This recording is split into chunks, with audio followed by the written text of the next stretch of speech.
Now, let me sit here as I share with you the true story about what is going uh, on in DRC Congo.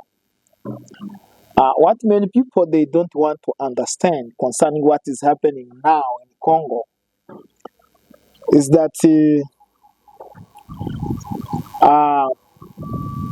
is protocol, not really uh, tribalism of Congo. And where Kagame is fighting this war is a smart way. But before I reach there, let me say this. For Kagame and Museveni, war in Congo, it is a business. For Kagame and Museveni, war in Congo, it is a business. And for other people, they don't even have an idea what is going on. So, I'll share with you two videos of Museveni himself, and I will share two videos of Kagame himself. In these two videos, what is it are you going to get in it? One video, Kagame is going to speak how the war starts, like Museveni is the founder of M23, and when the people they are going in Congo, they are going from Uganda. And in second one, I will share with you Kagame saying how now the world is getting away from DRC Congo to Rwanda. Now, what is it I'm gonna share about Museveni? I will share with you the video of Museveni and Joseph Kabila have a discussion about what M23 in Congo, and Museveni is saying these people they are being start the like how can I say it?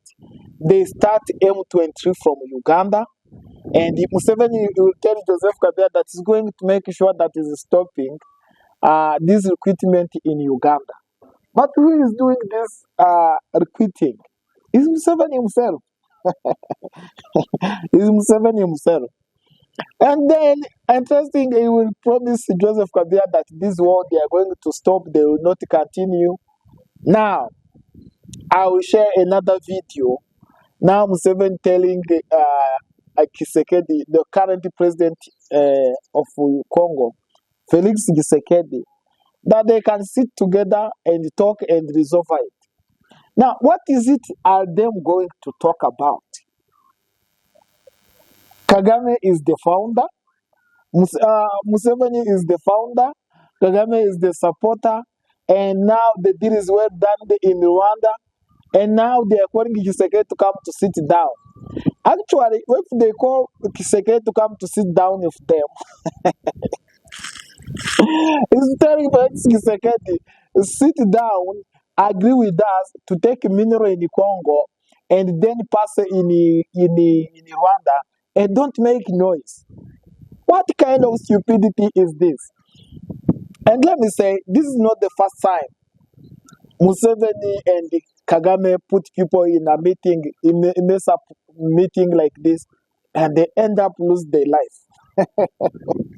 If you think I'm lying, ask the family of Abdiariman. They attended those kind of useless meeting, and they end up being killed.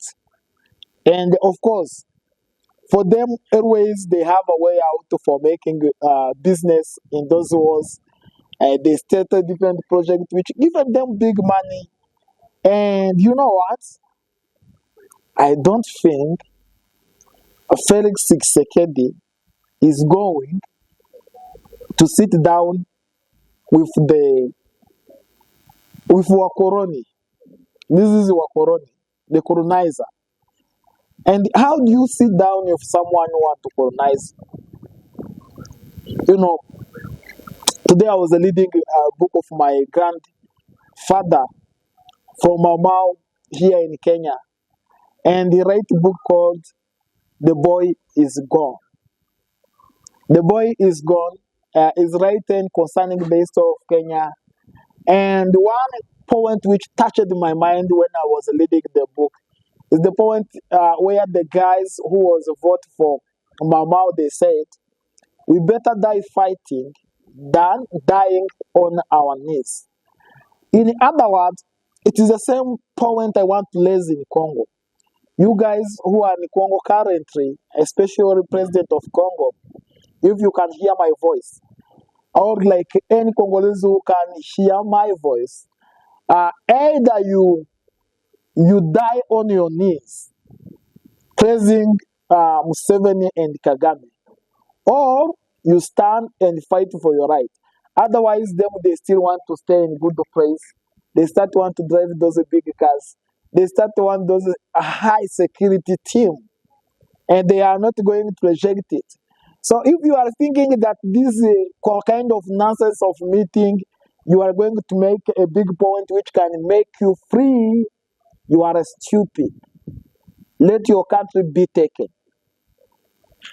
Oh, that is my point, and that is it. You know what? It is what it is. And when I'm going to speak truth, I don't care. I just speak it. And that is the big point. These leaders of M23 and the majority of their fighters came from Uganda, where they had been as refugees who ran away from, or as a result of solving the problem of 2012, 2013, when these people moved to Uganda and others came here.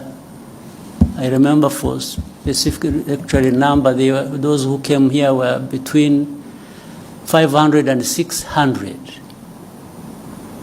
whom we disarmed and gave back arms to the Ugandan side of the border, where he met with the Ugandan counterpart, Yoweri Kaguta Museveni, and they did shake hands.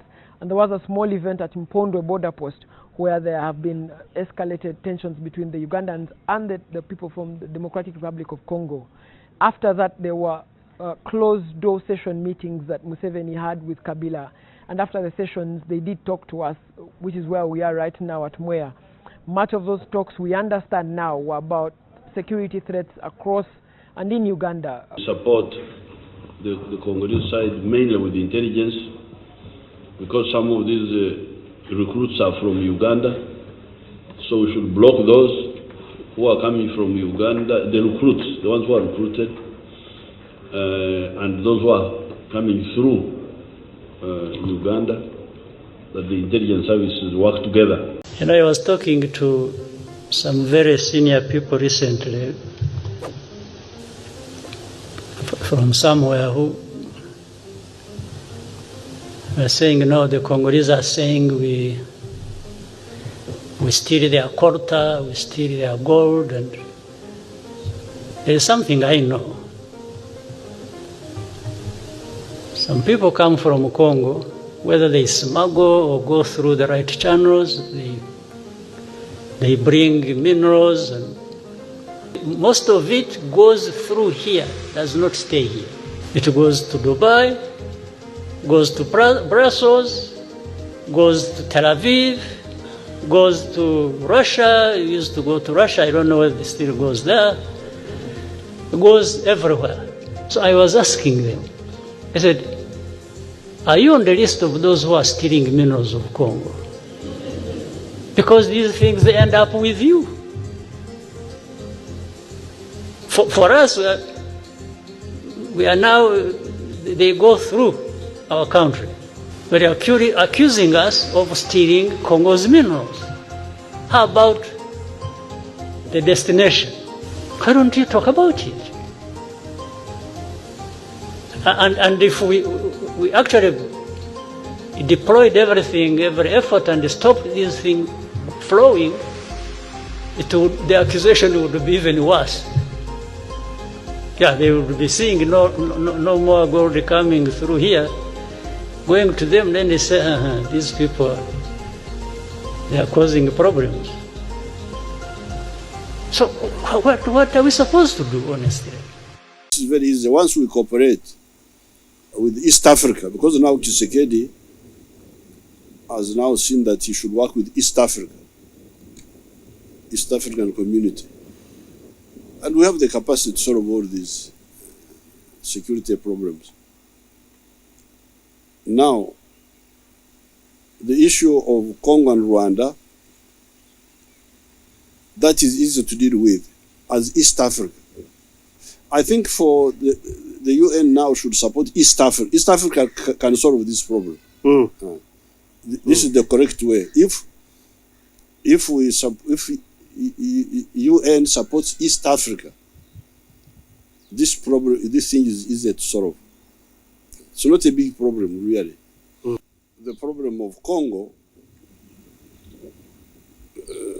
starts with the killing of Lumumba by the imperialists, using traitors like Mobutu and the other traitors. So they thought they were very smart, that if they kill Lumumba, they will gain the upper hand. But the consequence is that the people of Congo have suffered so much because the traitors have no capacity to solve any problem. They are just traitors, stealing, what. Now the problem of the UN is that you work with the traitors. This is your problem. You are always used by traitors. This is where the problem is. So,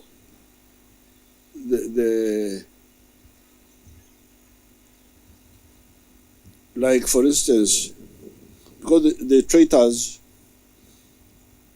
have no capacity to build internal strength, to build a national army, to do what, because they don't believe in Africa. They believe in being agents of other people. So we could have achieved more. These problems are small. They are not big problems. But they are made big by the two groups, the imperialists and the traitors, the two groups. Recently, His Excellency Tshisekedi, after a long time, decided to work with us to deal with ADF, and we are dealing with it with ADF. Now people have started harvesting their cocoa for the first time in many years. Although there is still a gap, we have told the Congolese the gap they still have is the one of building people's power. So this is very easy. Once we cooperate with East Africa, because now Tshisekedi has now seen that he should work with East Africa, East African community. And we have the capacity to solve all these security problems. Now, the issue of Congo and Rwanda, that is easy to deal with as East Africa. I think for the UN now should support East Africa. East Africa can solve this problem.